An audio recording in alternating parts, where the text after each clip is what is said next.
At these times on DD India. Hello and welcome. We are live from New Delhi. You're watching DD India News Hour, India's voice to the world. I'm Abhishek Mahajan. Coming up in the next hour.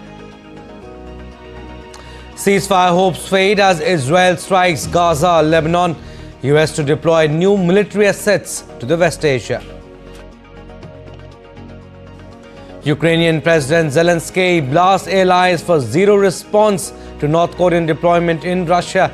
US announces additional security aid for Ukraine. With few days left for US presidential election, both Trump and Harris make final push to voters in key states. Catastrophic floods in Spain leave widespread destruction, over 205 killed. Rescue operation to be affected as fear looms for more rains.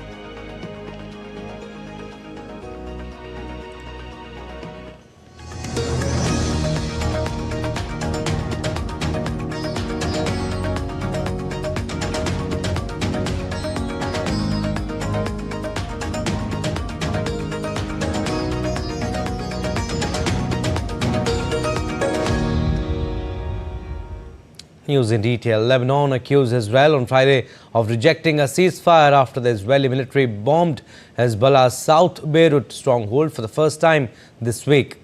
At least 10 strikes hit Beirut's southern suburbs before dawn after Israel issued evacuation warnings. The strikes on Lebanon came a day after Israeli Prime Minister Benjamin Netanyahu met US officials to discuss a possible deal to end the war against Hezbollah ahead of Tuesday's US presidential election. Lebanon's PM Najib Mikati condemned the Israeli attacks and said the renewed bombing confirms Israel's rejection of all efforts being made to secure a ceasefire.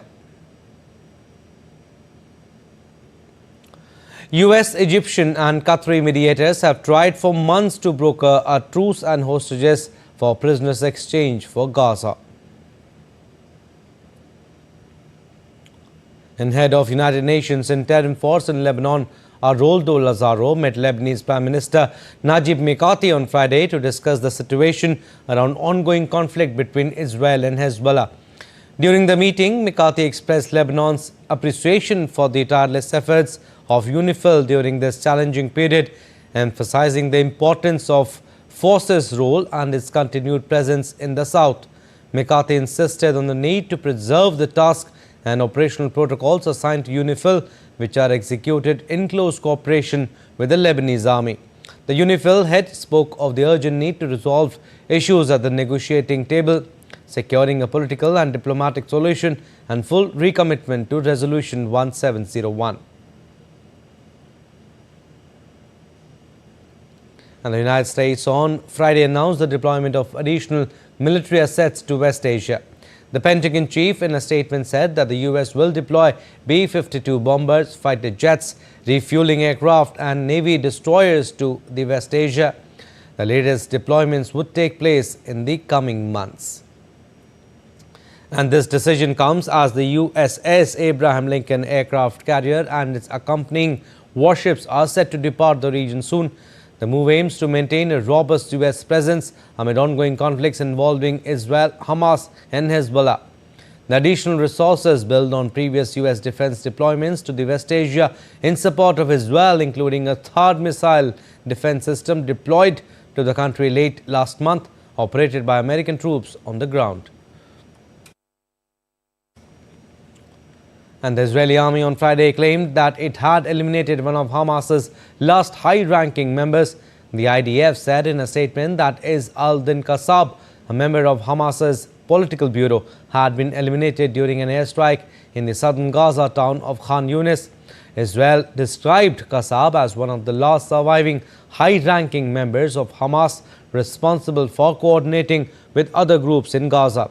The IDF said Qassab held the authority to direct the execution of terrorist attacks against the state of Israel. All right, we'll go across to DD India's Amit Mukherjee. He is joining us to talk more on this. Amit, good morning. Attacks continue And the latest violence comes against the backdrop of a renewed diplomatic push by United States President Joe Biden's administration to reach temporary ceasefire deals and attacks. You think fading hopes for a ceasefire? Well, Abhishek, the ceasefire talks have been on for almost a week now, but nothing seems to have come, as far as achieving a ceasefire is concerned on ground. In fact, if you see what has been happening for the last 24 hours, there have been attacks by Hezbollah on Israeli territory, where about 7 people have been killed, including 3 Israelis and four foreigners. And also, Israel's air raid continues in Hamas areas of of Gaza, saying, and because Israel is very clear that they want to end the entire thing and eliminate Hamas completely from from the ground, which is why this assault is continuing and very calculated. And Israel has its plan, I think, well in place. So as far as ceasefire is concerned, it's very, very difficult because the situation out there is very concerning, and on ground, there is no signal of any ceasefire as of now, because even after 7 days, since this talks had started in Doha on Sunday, nothing seems to have moved forward as far as restoring peace in the area is concerned. Abhishek? But Amit, neither Israel nor Hezbollah, despite the heavy blows the group has been dealt, has indicated a willingness to back down. But where do you think now this conflict is heading?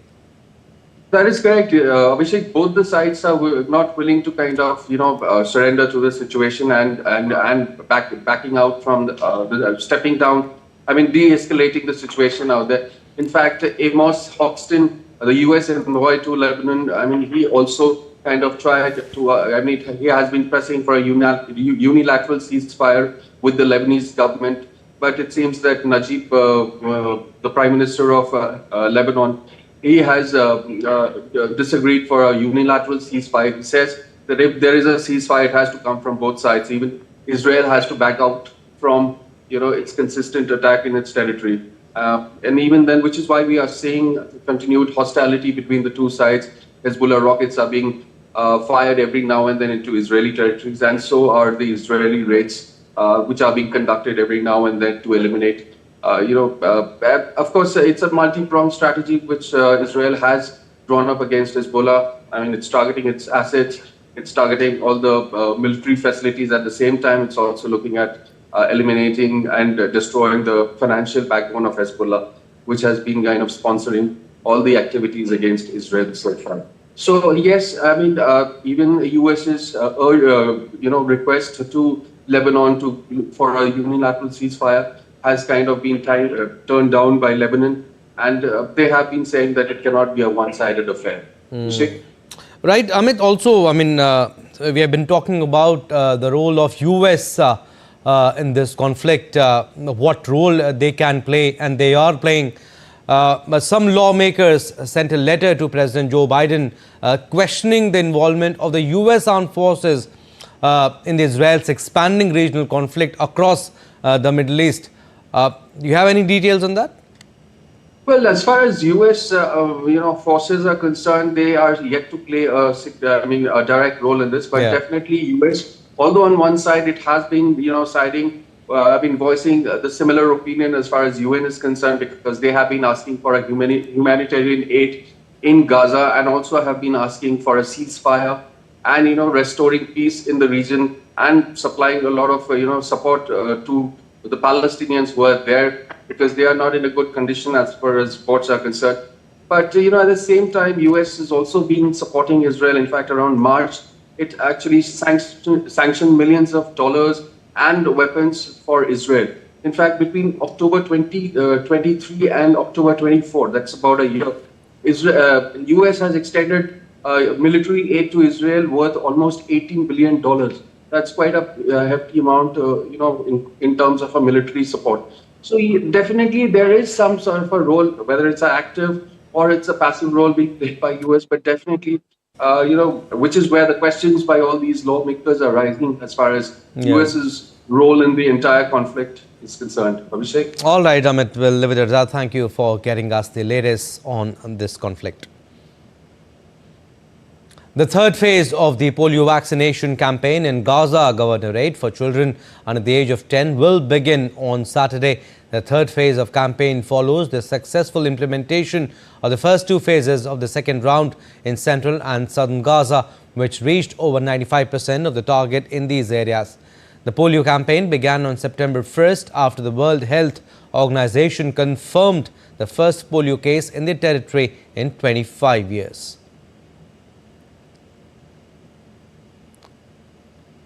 Now, school in Gaza was reopened for the first time in southwest region since last year's October 7 attack.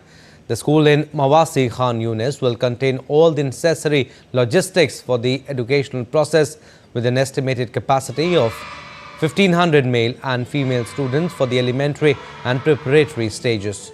It is the first regular school to be opened since the outbreak of the aggression in Gaza on October 7 last year.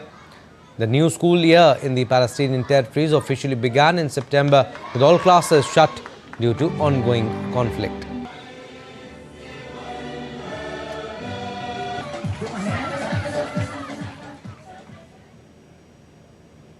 All right, shifting focus now, moving on to Russia-Ukraine conflict. Ukraine's President Volodymyr Zelensky urged allies to act decisively against North Korean troops reportedly stationed in Russia, warning they may soon engage Ukrainian forces. In a video posted online, Zelensky highlighted North Korea's advances in military strength, missile technology and weapons production. Zelensky cautioned that the first thousands of North Korean soldiers are near Ukraine's border and added that Ukraine has identified each location where these troops are stationed. However, he criticized Western allies for their watching stance, noting Kiev's lack of long-range weapons needed to counter the threat. Zelensky's plea followed an interview with South Korea's KBS television on Thursday, where he expressed frustration over the lack of action from the US, UK and Germany. Putin перевіряє реакцію Заходу. Putin is checking the reaction of the West. Putin is checking the reaction of NATO countries. Putin is also checking the reaction of South Korea. And I believe that after all these reactions, Putin will decide and increase the contingent. I believe that the reaction that is there today is nothing, it is zero. Then the number of Korean soldiers will be increased on our soil. Я про це And the U.S. Defense Department on Friday unveiled the new $425 million security assistance package for Ukraine aimed at addressing Kiev's critical defense needs. The Pentagon's statement highlighted that the aid includes air defense interceptors, munitions for rocket systems and artillery, armored vehicles and anti-tank weapons. This marks the 69th aid installment under the Presidential Drawdown Authority, a program that enables the transfer of U.S. military stockpiles to Ukraine. Since August 2021, this program has continuously supplied Ukraine with essential equipment to strengthen its defenses against escalating threats. Now, South Korea is weighing all options, including potentially sending weapons to Ukraine in response to North Korea's reported deployment of troops to Russia. Speaking in Ottawa, South Korean Foreign Minister Cho Tae-yul, through an interpreter, said Seoul is closely monitoring the scale of North Korean involvement in Russia and any gains Pyongyang might receive in return. The US announced that 10,000 North Korean troops are positioned in Russia's Kursk region and could soon join combat against Ukraine. While South Korea has provided non-lethal aid, it has so far refrained from supplying weapons to Kiev. Cho emphasized that Seoul's decision will depend on North Korea's engagement level. U.S. Secretary of State Antony Blinken confirmed ongoing discussions on potential responses. Now, North Korea declared on Saturday it must continue strengthening its self-defense, blaming the U.S. and South Korea for driving the Korean peninsula towards conflict. A foreign ministry spokesperson asserted Pyongyang would ramp up efforts to counteract what it calls military threats from hostile forces and maintain regional balance. Accusing Washington and Seoul of conducting over 20 war plots this year, North Korea claimed it has no choice but to prevent potential nuclear conflict. And in a separate statement, Kim Yo-jong, sister of leader Kim Jong-un, criticized the UN Secretary General for condemning recent missile tests, insisting these tests are purely defensive. North Korea recently demonstrated power by testing its new solid-fuel intercontinental ballistic missile, the Hwasong-19.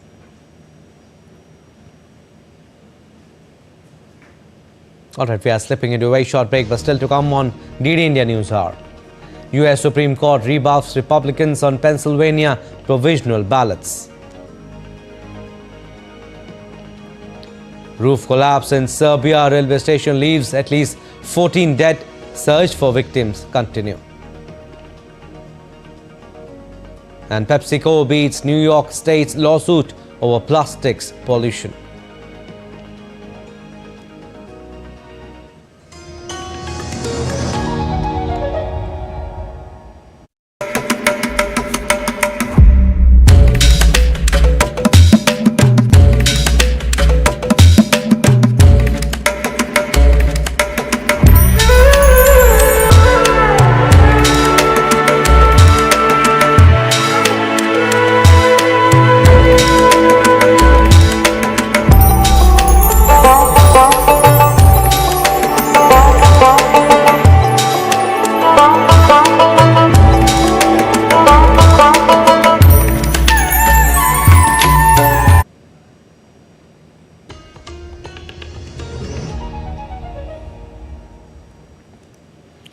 Welcome back. You're watching DD India News Hour. I'm Abhishek Mahajan. As the United States presidential election approaches on November 5, campaigning is in full swing to woo the voters. Democratic presidential candidate Kamala Harris rallied in Janesville, Wisconsin, where she addressed union workers and local leaders to secure the electoral support with just days until election day. During the rally, Harris pledged for better benefits, safer working conditions for the union workers.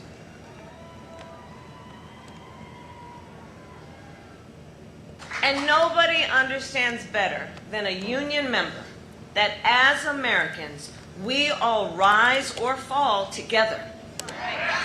Here in Janesville and across our nation, union members have helped lead the fight for fair pay, better benefits, safer working conditions. And every person in America benefits from your work. I tell people everywhere I go, thank a union member. Whereas Republican presidential candidate Donald Trump also campaigned in the battleground state of Michigan on Friday. During his rally, Trump said that if he is elected, he would put a 100% tariff on Stellantis if the automaker tried moving jobs from the U.S. to Mexico. Stellantis, I think I'll send him back. He's quite good at delivering a message. Tell Stellantis that if they plan on moving, we're going to charge them a 100% tariff on every car they put in, and they won't move. You know who said they're going to move? A company I buy a lot of stuff from them, a lot. Great company, John Deere, going to move big sections of their company from Iowa, I believe they said, to Mexico. And I told them, and I did it in writing, I said that if you do it, beware, because I'm going to charge you about 100% tariff on everything you make to put back. Earlier, Donald Trump also targeted former U.S. lawmaker Liz Cheney on Thursday. Former President Trump, who faces Democratic U.S. Vice President Kamala Harris in Tuesday's election, called Cheney a very dumb individual and a war hawk, noting that she and her father, former Republican Vice President Dick Cheney, refused to back his third presidential run.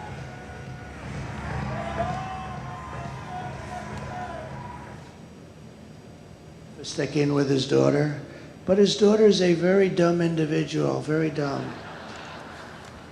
She's a radical war hawk. Let's put her with a rifle standing there with 9 barrels shooting at her, okay? Let's see how she feels about it.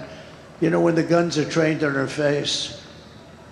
You know, they're all war hawks when they're sitting in Washington in a nice building saying, oh, gee, let's send 10,000 troops right into the mouth of the enemy. But she's a stupid person, and I'd have meetings with a lot of people, and she always wanted to go to war with people. Later, Liz Cheney called out Trump on his violent comment where he suggested that Cheney should face a firing squad for her foreign policy stance. Cheney, in a social media post, further added that the comment showed that Trump could not be entrusted with the White House and would target his enemies in office. Meanwhile, Vice President Kamala Harris slammed remarks by her Republican rival and former President Donald Trump, who suggested former lawmaker Liz Cheney should face combat with guns trained on her. He has increased his violent rhetoric, Donald Trump has, about political opponents, and in great detail suggested rifles should be trained on former Representative Liz Cheney. This must be disqualifying. Anyone who wants to be President of the United States who uses that kind of violent rhetoric is clearly disqualified and unqualified to be President. Meanwhile, U.S. President Joe Biden addressed a gathering in Philadelphia on Friday. Biden hailed his record of creating jobs, saying he has had the best record of any president, adding that he is the only president to have walked a picket line. I'm honored to be considered the most pro-union president in American history, and I'm proud to be the first president to walk a picket line.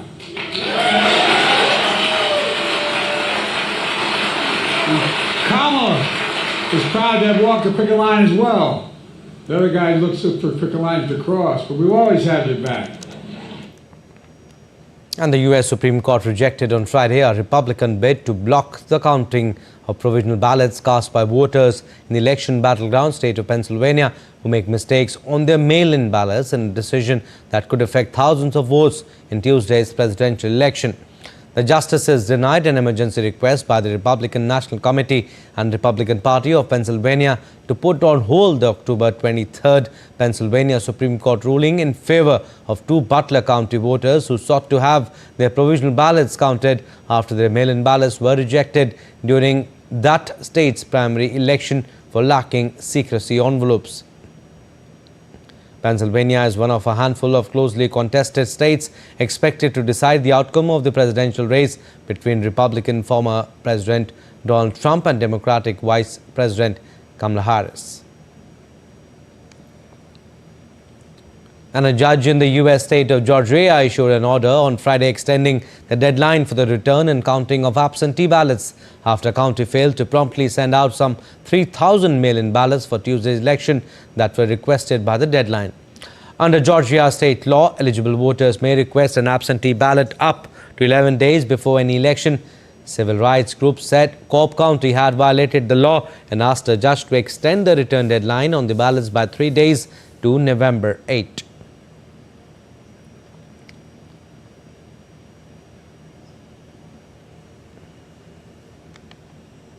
And Georgia is one of the key swing states of U.S. presidential elections. DD India correspondent Shubhendu Ghosh talked to Bob Eramili, a council member of the city of Johns Creek, being one of the first elected members of the city council from the Indian American community in Georgia. Bob talks about his experience in public service, issues and political significance of Indian community in Trump-Harris close contest.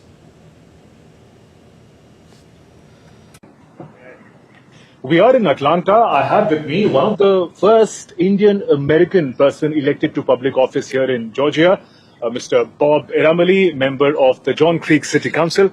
Mr. Eramili, welcome to DD India. Now, first, I want to learn from you your experience as an Indian American holding a public office here in Georgia. Wonderful. I was serving in the Indian Air Force as a combat pilot. There I learned that if not you, who else? If you don't defend, who else will defend? The same ethos, I got it to my adopted country and my city, Johns Creek City. So therefore, when I ran for election, amazingly, this city is so agnostic to race, color, and country of origin. To just give you an idea, I got voted by about close to 60% of Caucasian people and about 10-12% of Indian people. So that shows that this city is kind of merit-oriented rather than, where you come from, what you represent, what nationality you belong or country of origin or something like that. Right. And here we are looking at the presidential elections. And I also want to broaden the question about Indian Americans. What is the political significance of Indian Americans in America in general and Georgia as a swing state in particular? Typically, Indians vote around 20 to 25% for Republicans. President Trump managed to increase it to around 30-35% last time around. And then it so happened that this time they're almost close to 30-35% are expected to vote for President Trump. So I think we play a significant pivotal role, very much like the Jewish population, which is about double the size of ours. And finally, coming to the big contest, Donald Trump versus Kamala Harris. What kind of contest are we looking at, according to you?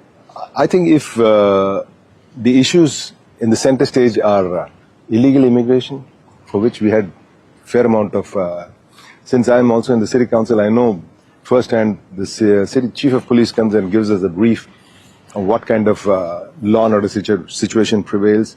And we do get an idea that we should be controlling this illegal immigration. If that is an issue, and the inflation. See, that's at one point in time, last 4 years, we had an inflation of 8%. That is unheard of. And especially when somebody left it at 1.75%. President Trump left it at 1.75. Right. On that note, Mr. Bob Enabali, thank you very much for speaking with India. Thank you, Mr. Ghosh. Very nice. That was one of the first Indian-American person elected to public office here in Georgia, with camera person Jayashankar Shubhendu Ghosh for DD India in Atlanta. And United States presidential campaigns candidates and their followers are coming out in unique ways to project their issues to attract the voters. While travelling to Pennsylvania to track election campaign, DD India's Amritpal Singh witnesses an all-out war of placard war. Watch this report. Gauge the heat and dust this election campaign has kicked up. I've traveled to a small hamlet called Collegeville in upstate Pennsylvania. Here a virtual placard war has broken out. People have planted placards on their home lawns, in public areas, in open spaces like this. This placard, for example, if you looked, it says Trump, secure border. Kamala, open border. Trump, low prices. Kamala, high prices. Trump, safety. Kamala, crime. Understandably, Democrats have also put up their placards in this placard war. This particular placard of the Democrats says Harris, Walz for truth, hope and unite. So this is the kind of placard war that's broken out here. But to give you a sense of how close the contest is, because both sides, Kamala Harris and Donald Trump, are tied at 50 percentage points. They are trying to secure their own voter bank, but they're also trying to poach on the other voter bank. Here, if you look at this placard, it's very interesting. I was very surprised when I saw it. It says, Republicans for Harris Walz, clearly pointing out that they are trying to woo voters, win over voters from the other side to win this election. It's that close, it's that tight, and swing states like Pennsylvania could indeed decide who sits in the Oval Office for the next 4 years. With cameraman Sanjay Jena, this is Amritpal Singh for DD India in Collegeville, Pennsylvania. And heavy flooding leaves widespread destruction in central and eastern Spain. Over 205 killed in worst hit calamity. Huge rain swept the eastern province of Valencia and beyond, causing major destruction. Thousands of volunteers arrived to the flood-hit areas in Spain's Paiporta and Valencia to help clear debris and pump water from the streets and homes.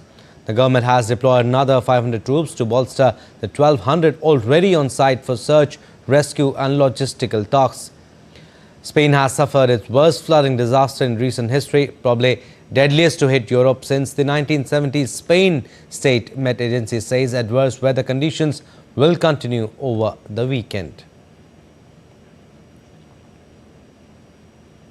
And a concrete roof above the entrance of a railway station in the northern Serbian city of Novi Sad collapsed on Friday. That killed at least 14 people, with more feared buried under the rubble.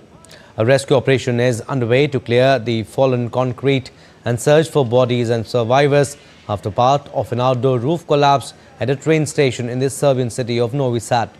Over 80 rescuers were at the scene as heavy machinery removed large parts of the rubble.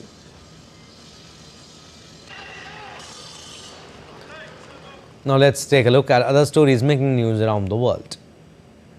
A New York Supreme Court justice has thrown out an environmental pollution lawsuit against PepsiCo in a blow to authorities in the US state who wanted the beverage giant to rein in its use of single-use plastics. The lawsuit had pointed out that plastics caused wide-ranging harms to the public and New York State, highlighting the presence of microplastics in both humans and fish. As tensions loom between police and protesters in Bolivia, former President Evo Morales called for a dialogue with the government to address the social and political divisions that have emerged since his departure from office. Morales supporters have been blocking Bolivian roads for 19 days. That has caused severe tensions in the region. Algeria holds a military parade to mark the 70th anniversary of the outbreak of the country's independence war with France.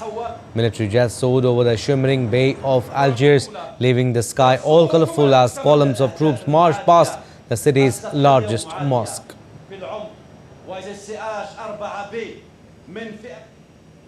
A community of Santiago in Guatemala celebrated its traditional Day of the Dead on Friday with vibrant giant kites soaring high in the sky.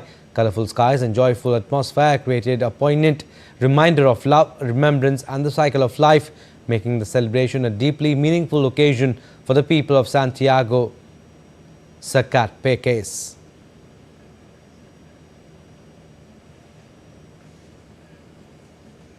All right, we are slipping into a very short break. On the other side, more stories. Keep watching DD India News Hour.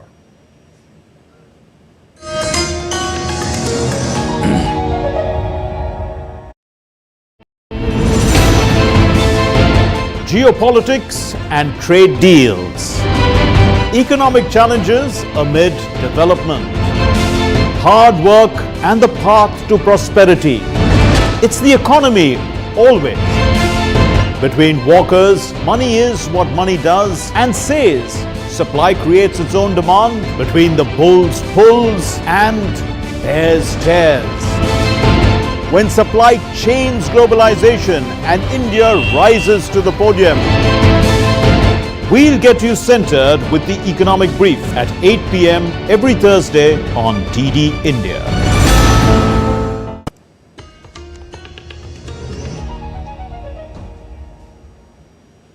Welcome back. You're watching DD India News Hour. I'm Abhishek Mahajan. Recap of what we have done so far.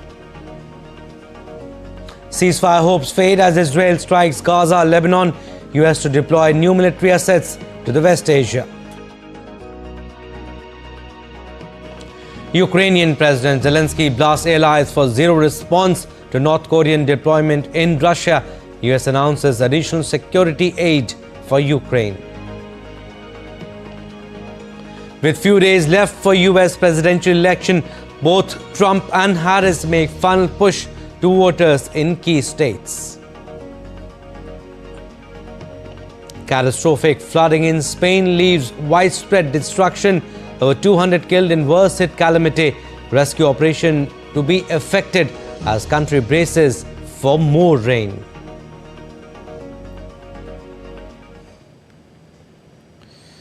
Now, India's Prime Minister Narendra Modi received a telephone call from the Prime Minister of Greece, Kyriakos Mitsotakis, on Friday. PM Mitsotakis warmly congratulated PM Modi on his re-election following the general elections in India.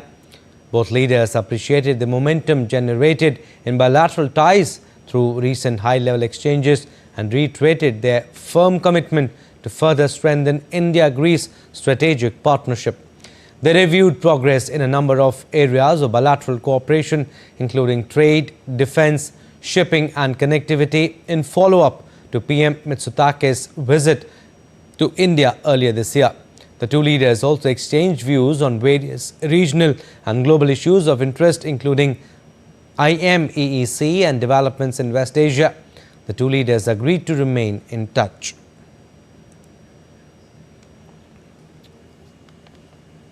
And India and China look like they are sticking to the deal to pull back their soldiers from positions of confrontation at the de facto border in eastern Ladakh region, following an agreement to do so more than 4 years after friction between the two neighbors led to troops clashing fatally in the Galwan Valley. Sources say progress has been made now with the resumption of patrolling at one of the disputed points. Here's more. Images of bonhomie and exchange of Diwali sweets after over 4 years between Indian and Chinese troops at different points of the line of actual control on Thursday. These were followed closely by another positive development related to the ongoing disengagement process the next day. Sources said patrolling by Indian troops in Demchok in eastern Ladakh resumed on Friday. Patrolling at another friction point of Tepsang is expected to begin soon as well. India's Defence Minister Rajnath Singh, while visiting the state of Arunachal Pradesh on Diwali, had indicated that the disengagement process with China will soon be completed and it will also be taken forward. यलेशी पर कुछ क्षेत्रों में conflicts को resolve करने के लिए भारत और चीन के बीच डिप्लोमेटिक और मिलिट्री दोनों ही लेवल्स पर बातचीत हो रही थी। अभी हाल की बातचीत के बाद ग्राउंड सिचुएशन को रेस्टोर करने के लिए आपस में ब्रॉड कंसेंसस हुई है। इस सहमत के आधार पर डिसएंगेजमेंट का प्रोसेस लगभग यह पूरा हो गया है और हमारा प्रयास होगा कि बात डिसएंगेजमेंट से भी आगे बढ़े, लेकिन उसके लिए हमें भी प्रतीक्षा करनी होगी। On the 21st of October, the two neighbors reached an agreement aimed at ending the eastern Ladakh standoff, which was followed by a meeting between Prime Minister Narendra Modi and China's President Xi Jinping on the sidelines of the BRICS summit in Russia, their first bilateral meeting in 5 years. The interim period had witnessed a ratcheting up of tensions between the two sides since May 2020 over certain disputed areas in eastern Ladakh, which peaked in June that year when soldiers clashed with each other in the Galwan Valley, leading to casualties on both sides. It triggered a long-running standoff in the rugged, cold desert area. Each side stationed tens of thousands of troops backed by artillery, tanks and fighter jets in close confrontation positions. With disengagement now nearing completion, the focus has to clearly remain on not only ensuring that it is adhered to by both sides, but also taken forward towards de-escalation and de-induction. Gautam Roy's report for DD India. India and Albania held bilateral consultations in Tirana on October 31st.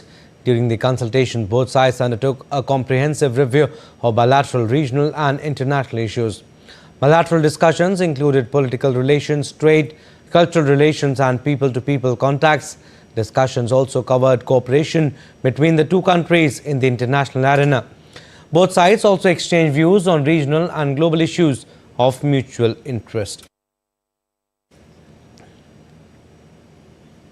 A military exercise between the Special Forces of India and the US commences from Saturday in Idaho, seeking to enhance combined capabilities in executing joint Special Forces operations in desert and semi-desert environment and develop interoperability. An Indian Army contingent departed on Friday to take part in the exercise Vajra Prahar. The 15th edition of India-US Joint Special Forces exercise will enable the two sides to share the best practices and experiences for conduct of joint special forces operations. It will facilitate developing interoperability, bonhomie and camaraderie between soldiers of both the countries. Exercise Vajra Prahar is scheduled to be conducted from November 2nd to 22nd at the Orchard Combat Training Center in Idaho in US. The previous edition of the exercise was conducted at Umroi, Meghalaya in December 2023. An encounter has broken out between terrorists and security forces in the Kanyar area of central Kashmir, Srinagar district. Acting on specific intelligence, a joint team of local police and security personnel conducted a cordon and search operation in Kanyar early this morning. As the team moved closer to the identified location, terrorists hiding in the area opened fire, initiating a gunfight. The exchange of fire remains ongoing as of the latest reports. Further updates will follow as the situation develops. Another gunfight broke out in Panar area of Bandipur district. Terrorists opened indiscriminate fire on Friday late evening and escaped into the jungle. Search operation still continues. And Delhi residents wake up to thick smog and poor air quality on Saturday as air quality of national capital remained in very poor category with an air quality index of over 300 in many areas. Authorities urged residents to limit outdoor activities, especially vulnerable groups such as children, the elderly and those with respiratory conditions. Many locals donned masks as a precaution and relied on air purifier indoors. The smog, primarily caused by vehicular emission and stubble burning in neighbouring states, has sparked concerns of rising pollution issues among residents. Now let's take a look at other stories making news today. India's Railway Minister Ashwini Vaishnav visited the New Delhi railway station on Friday evening to review passenger amenities and travel arrangements during the ongoing festive rush. Speaking to media persons, Vaishnav praised the initiatives taken by the railway officials for a smooth travel and praised passengers for their conversation.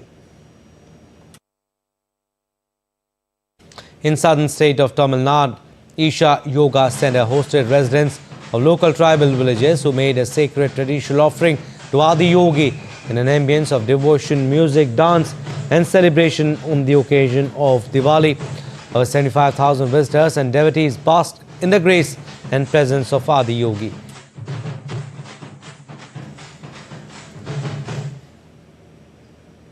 Camel Fair is set to begin in Pushkar, Ajmer, attracting visitors from across the country and beyond.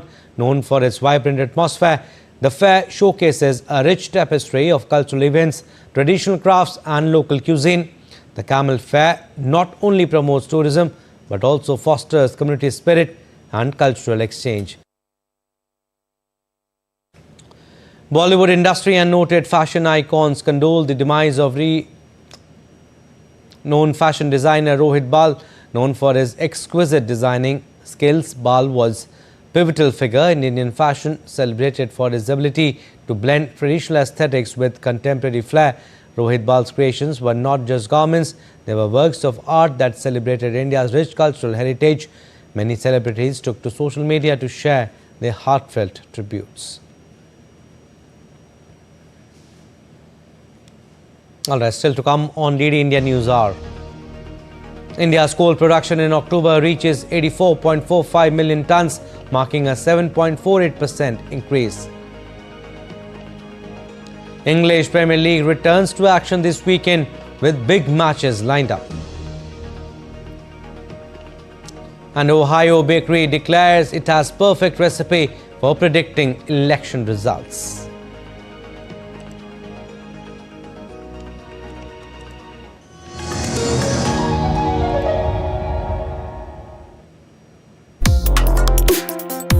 Complex issues, hidden agendas, twists and turns, strategic games. We think all dots are linked. We just need to connect them. Join me every week as I connect the dots to unravel hidden designs in statecraft, mysteries, and decode issues that matter to you. Watch Connecting the Dots with me at these times on DD India.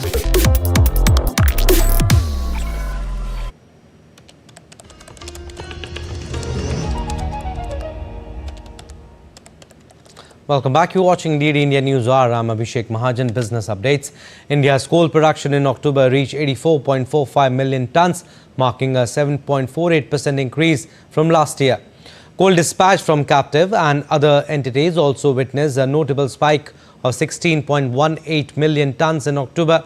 Additionally, cumulative coal production till October stood at 537.45 million tons, representing a growth of 6.10%.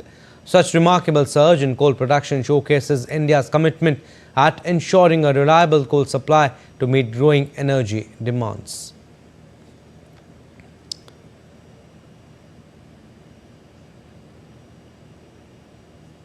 And the National Stock Exchange of India launched its official mobile app, NSE India, on the occasion of Diwali.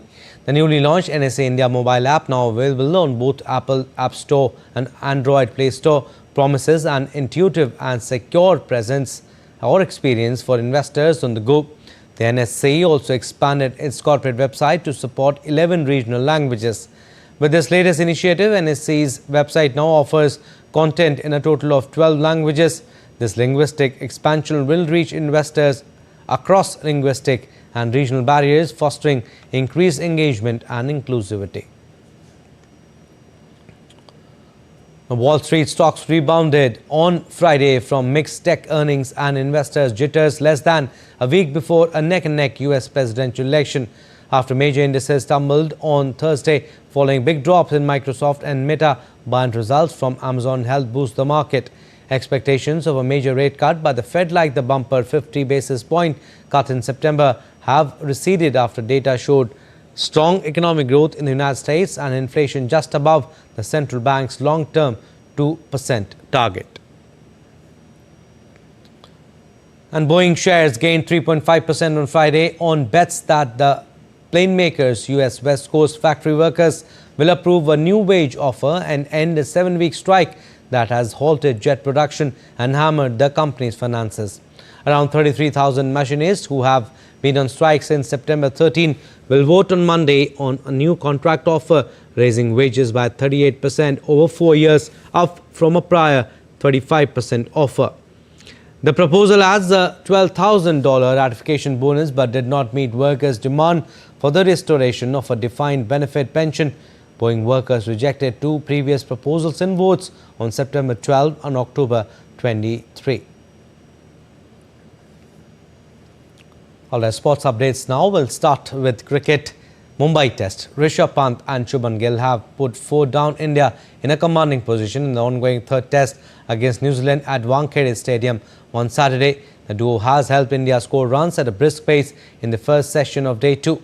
Pant scored his half-century in only 36 balls, while Gill raced to his 1566 balls. On Day 1, Ravindra Jadeja claimed his 14th wicket, 5-wicket haul in Test cricket as India made a remarkable comeback to bowl out New Zealand for 235 with 4 wickets to his credit. Washington Sundar also helped the hosts cause. Darrell Mitchell top scored for New Zealand with a terrific 82, while Will Young hit 71. All right, let's go across to DD India's Narayan Singh. He will talk more on this. Narayan, good morning. Pant and Gill, they have started positively. Both have reached their 50s. Things looking better now. Doesn't look one-sided, because looking at the series results so far, Rohit Sharma and company are not used to being in these situations at home. Definitely, as you mentioned, that India never find themselves in such uncharted territory, because we know that India was never clean swept, and in a 3-match series, last time we know that it was against South Africa in 2000, but it was a 2-match series. But this time around, even when 2 weeks ago, nobody would have imagined that at this point of time, New Zealand would be leading with a scoreline of 2-0, and the way they batted in the first inning too, and after, we can say, Ravindra Jadeja intervention, they were just bundled out for, we can say, 2035.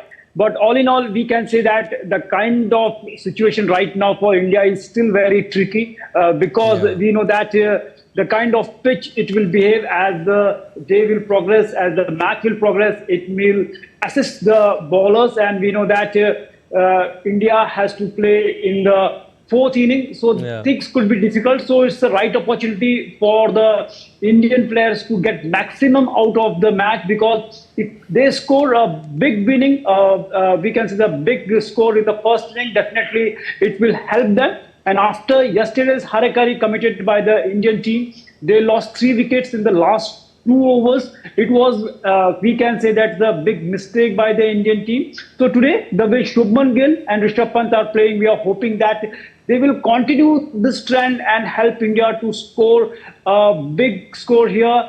And after that, taking a good lead, we can say that then only India will be in a safer zone. Looking at the pitch, Narayan, and since it's Day 2, what do you think should be India's strategy now? pile on as many runs as possible and put New Zealand under pressure? Definitely.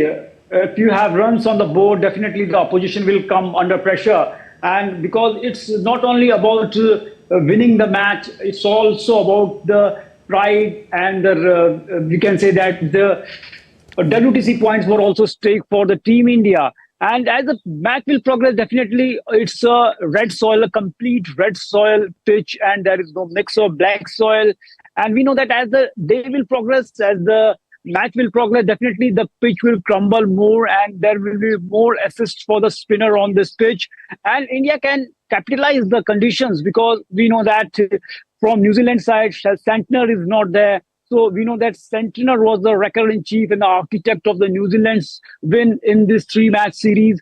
So if India can capitalize the things, capitalize the situation at the maximum, the way Rishabh Pant and Shubman Gill are batting, they should go for a big score, a big partnership. That's the key to the success. That will be the key to the success for the Indian team right now. And we can say that in the second innings too, definitely it will be difficult because India will play in the 4th inning. So right now, the demand of the time is a big score by the Indian team here because the pitch will crumble as the day will progress. Innings and still trailed by 62 runs. We'll leave it at that. Thank you, Narayan, for your inputs. Now, Paragliding World Cup to take place in Himachal Pradesh, Bir Billing. A total of 105 pilots from 32 countries have been shortlisted so far for the World Cup. Final list will be released today. There will be a practice session today and completion task will be given from Sunday. The competition will be inaugurated by the Chairman of Tourism Corporation with Cabinet rank GS. Complete security and safety arrangements have been confirmed to ensure smooth conduct of the competition. And for the first time in 36 years, Los Angeles held a championship parade for the Dodgers as tens of thousands of fans lined the streets of downtown LA on Friday to celebrate the franchise's 8th World Series championship. Thousands more gathered at Dodger Stadium for a pep rally in center field to conclude the festivities. The celebration began at the stadium and the parade wrapped up by noon as the buses carrying the World Series champions made their way to the field. For many players and manager Dave Roberts, the day honored both of the Dodgers' World Series titles in the last 5 seasons.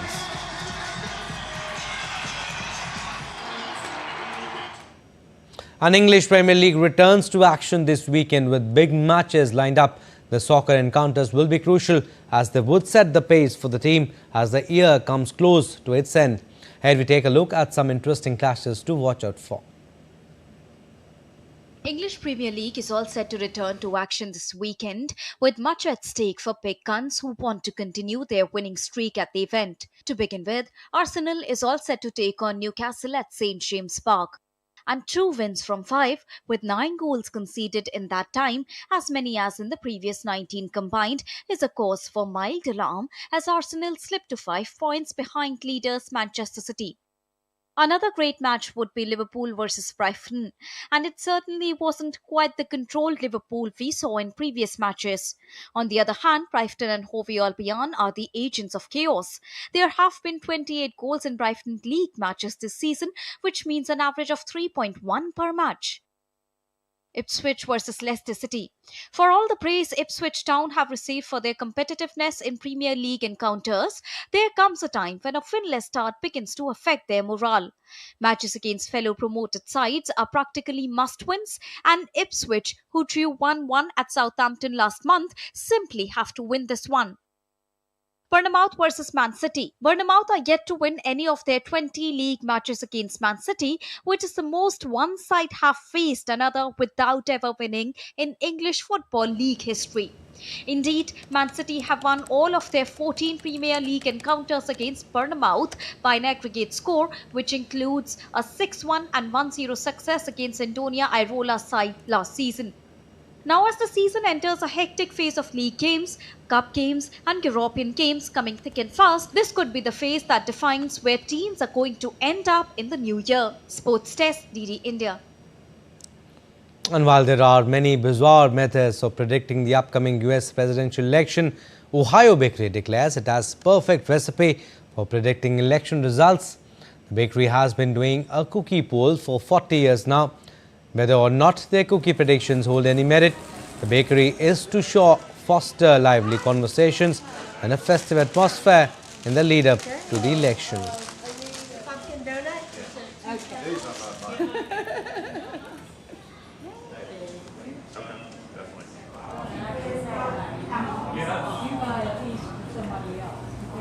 Estás escuchando Radio La Inolvidable, tu música del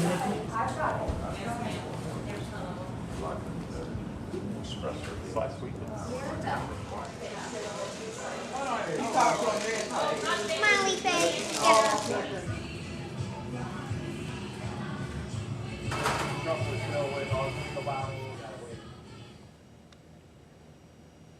That's all for this edition of DD India News Hour, but do let us know your thoughts on the news of the day. For those on the go, you can get all the latest news and updates from India and across the world on DD India mobile app.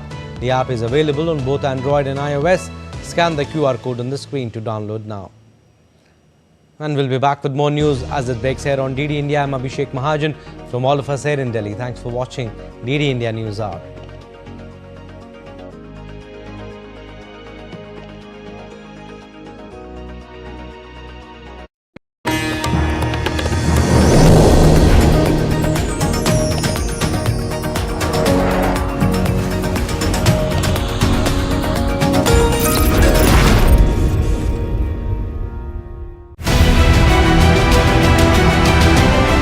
Who will be